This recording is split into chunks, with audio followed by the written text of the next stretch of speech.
Bonjour à tous et bienvenue sur le podcast De l'ombre à la lumière. Je suis Diane Seri et j'ai créé ce podcast pour pouvoir partager avec vous mes apprentissages sur la spiritualité, les relations humaines sur Terre et sur la guérison. Vous êtes prêts ? C'est parti. Et coucou tout le monde. Là.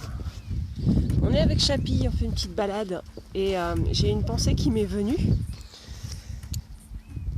J'étais en train de réécouter le premier épisode de Glitch, qui est le nouveau podcast qu'on va sortir avec Aurélien Stride, qui est mon collègue et ami. Voilà. Donc pour ceux qui sont friands des podcasts, nous avons un podcast d'1 heure qui va sortir normalement ce week-end. Viens là. Il faut gérer le toutou en même temps. Alors, la réflexion que j'ai eue, et je voulais la partager avec vous, c'est en termes d'investissement. Parce que comme tous les matins, j'écoute le podcast d'Oussama Hamar, Yomi et Antoine Blanco, Sans permission. Si vous connaissez Sans permission, hein, voilà, c'est très intéressant. Et donc j'écoute ça tous les matins et ça parlait d'investissement. Et moi, en ce moment, je suis plutôt sur des questions sentimentales et tout. Et donc du coup, j'étais là à faire des comparaisons entre l'investissement et le sentiment amoureux, l'amour, l'affection, la loyauté, l'amitié, la famille. Bon, vous avez compris. On fait des liens. et en fait, je me suis dit, mais une personne qui a vécu des relations déséquilibrées dans son enfance ne sait pas ce que c'est que l'investissement.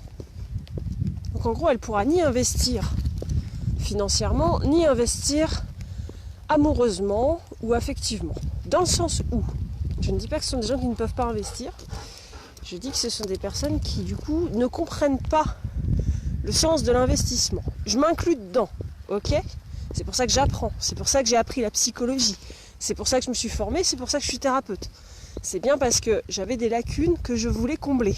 Et donc je suis devenue experte dans mon domaine par justement manque de connaissances au départ. Et donc du coup, qu'est-ce que je veux dire par là ? Je vais essayer de prendre un exemple. Imaginons une personne, un enfant, qui investit son intelligence émotionnelle dans la relation avec ses parents et ses frères et sœurs. Et il n'y a pas de retour, il n'y a pas la même connexion, il n'y a pas la même disponibilité émotionnelle. Donc ça peut être les parents qui sont pas disponibles physiquement, pas disponibles émotionnellement, qui ne savent pas parler de leurs émotions, qui disent pas je t'aime, qui passent leur temps à critiquer, qui rejettent la faute sur l'enfant ou autre. Voilà, donc là on est sur une indisponibilité émotionnelle. Bon, quand on a un QI émotionnel élevé, comme la plupart des personnes du groupe, c'est vécu vraiment très mal. Bon. Donc, on a un enfant qui s'investit émotionnellement, qui essaye de créer du lien, qui essaye d'aider ses parents à être heureux, qui essaye de se faire entendre, qui essaye de se faire comprendre, qui essaye d'exister, qui essaye de créer quelque chose de positif, qui essaye de désamorcer les conflits, de communiquer, et qui voit que ça ne marche pas. Donc il investit. Imaginez que ce qu'il investit, ok, ce sont des efforts émotionnels et affectifs, mais imaginons et remplaçons ça par de l'argent. Cet enfant, il a appris à investir de l'argent dans le vide, qui ne rapporte rien, voire même qui lui fait perdre encore plus d'argent, l'argent qu'il a en lui, donc son estime personnelle. Voilà. Et donc il faut articuler ce truc-là. Là, faut que vous fassiez un effort, hein, chacun là. Il faut s'approprier le concept et se dire, ok, si je remplace les efforts de communication et d'investissement émotionnel par l'argent, qu'est-ce que ça donne ? Ok. Et donc du coup, qu'est-ce qu'on comprend ? Que cet enfant, il a appris que c'était normal d'investir et que ça ne soit pas rentable. Voilà, affectivement. Mais il va se passer la même chose avec l'argent. Il va se passer la même chose avec plein. On peut remplacer par plein de choses. Donc voilà. Bon, après, le nerf de la guerre, en général, c'est l'amour et l'argent. Voilà, que ce soit, quelle que soit la forme de l'amour. Et je trouve que ça explique beaucoup de choses. Du coup, la productivité, la rentabilité, je sais que c'est des mots que vous aimez pas beaucoup. Moi, je suis neutre par rapport à ça, je suis ni pour ni contre. Parce que je ne veux pas être manipulable sur ces sujets-là. Bah oui, parce que quand on est pour ou contre quelque chose, c'est qu'on est dans le jugement et donc on est manipulable. Malheureusement, enfin, c'est comme ça que ça marche. J'y peux rien, c'est pas moi qui ai fait les règles du jeu, hein. C'est pas moi qui ai créé l'être humain, ni la psyché humaine, c'est pas moi. Donc productivité, rentabilité. Elle est là la question. Ce truc, justement, où la plupart des hypersensibles se disent « Ah, berk, la rentabilité, la productivité, berk, cacaboudin, yark, berk ». Oui, bah oui, mais bon, justement, si c'est yerk, berk, bah le problème, c'est que jamais tu penseras rentabilité et productivité, ni dans tes relations, ni avec ton argent.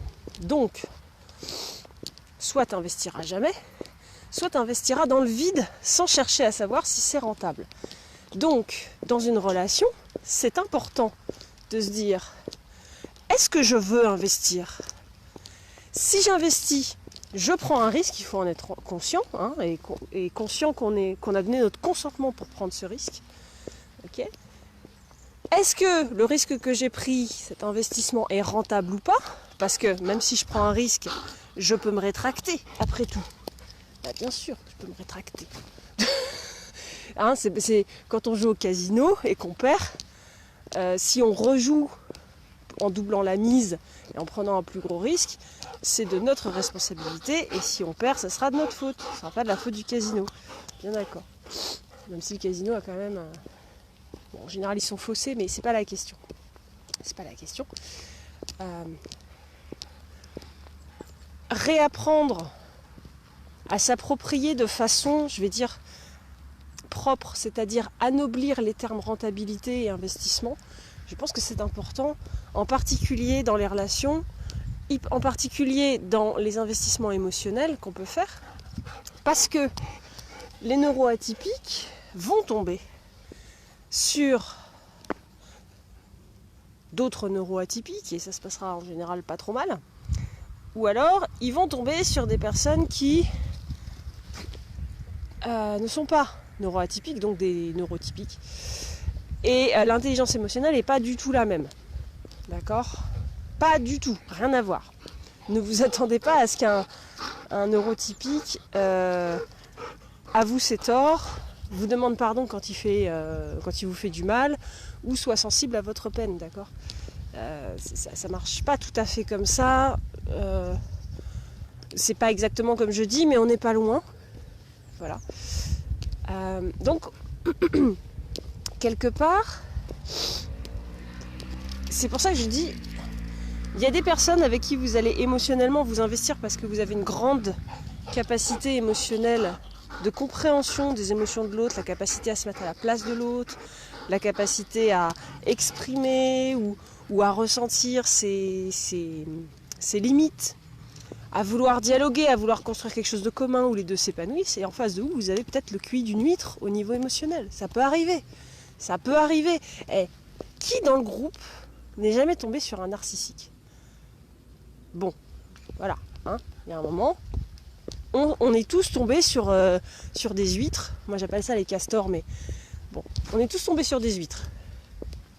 Les huîtres émotionnelles. On aime bien les huîtres, c'est pas le problème. Mais oui, il y a des gens qui n'ont pas forcément développé leur intelligence émotionnelle.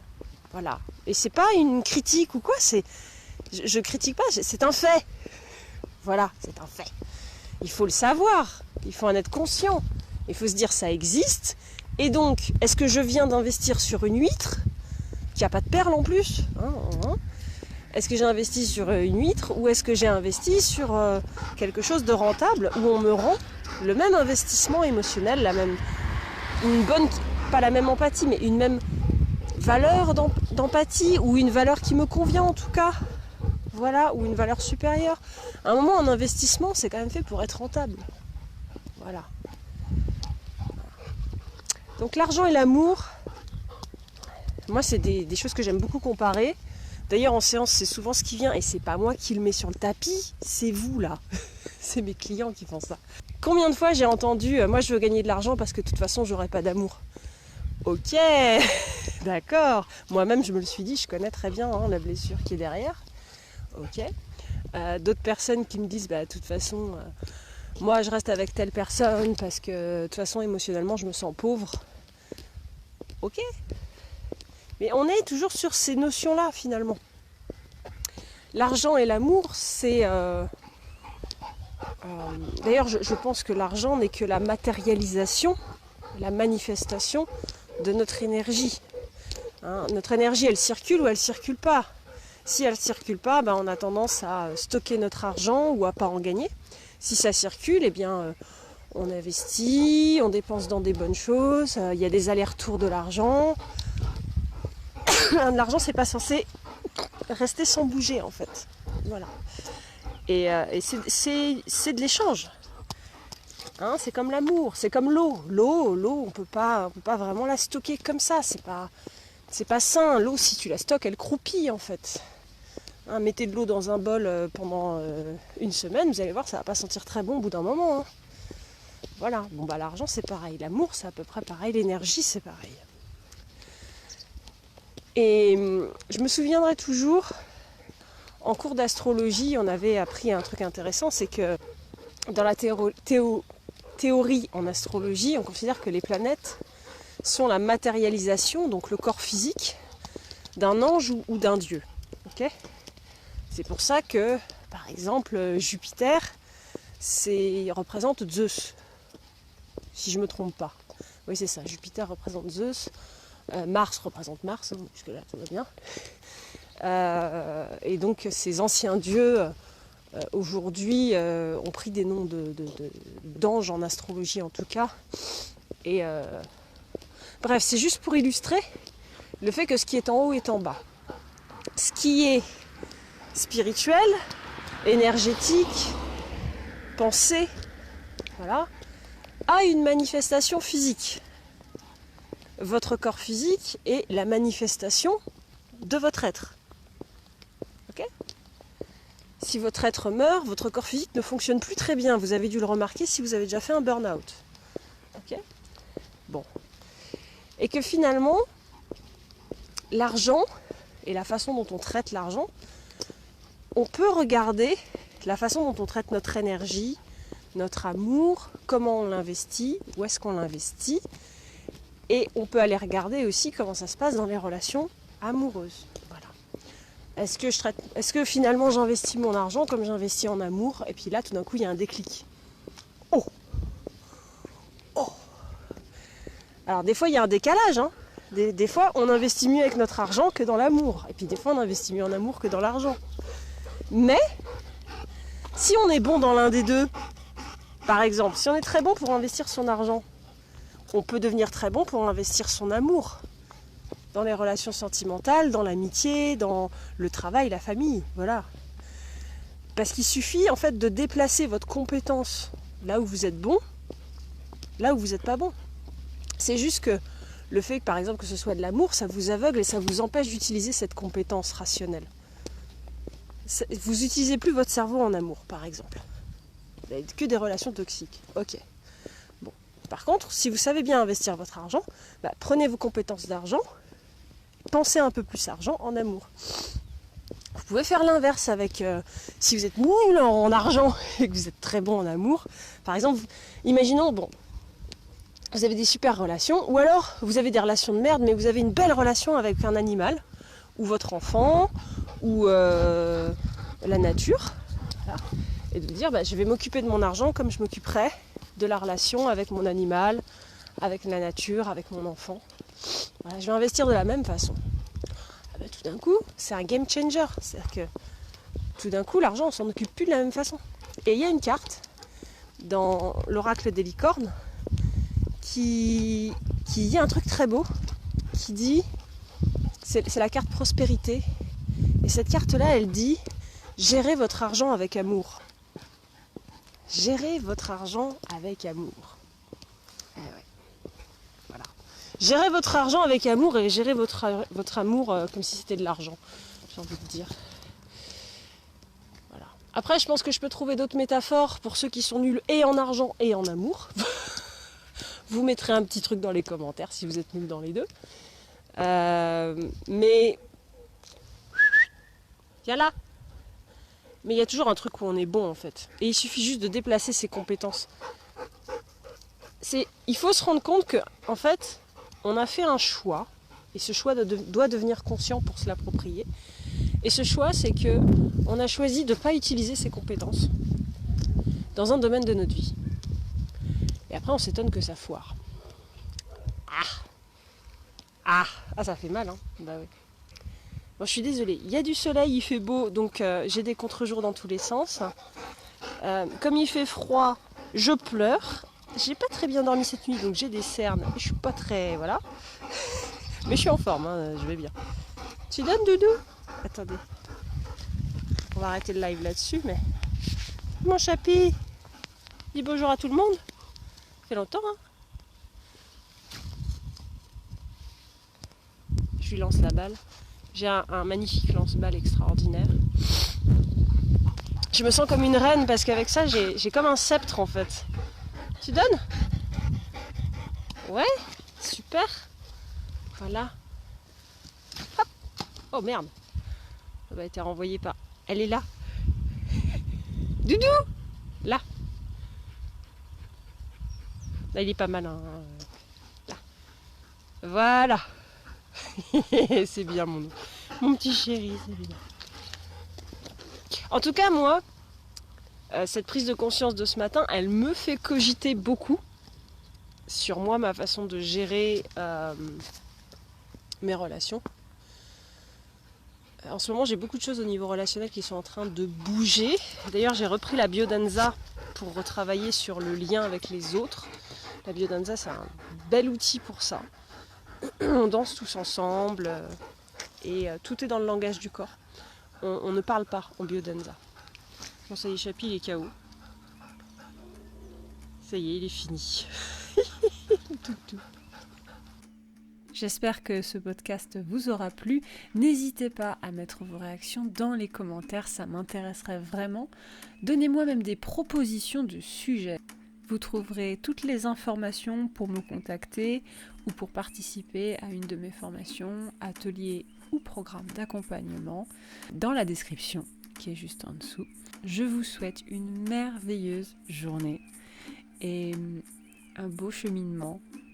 C'était Diane Seri pour le podcast de l'ombre à la lumière. J'étais ravie de partager ces instants précieux avec vous. Je vous souhaite une merveilleuse journée. À bientôt.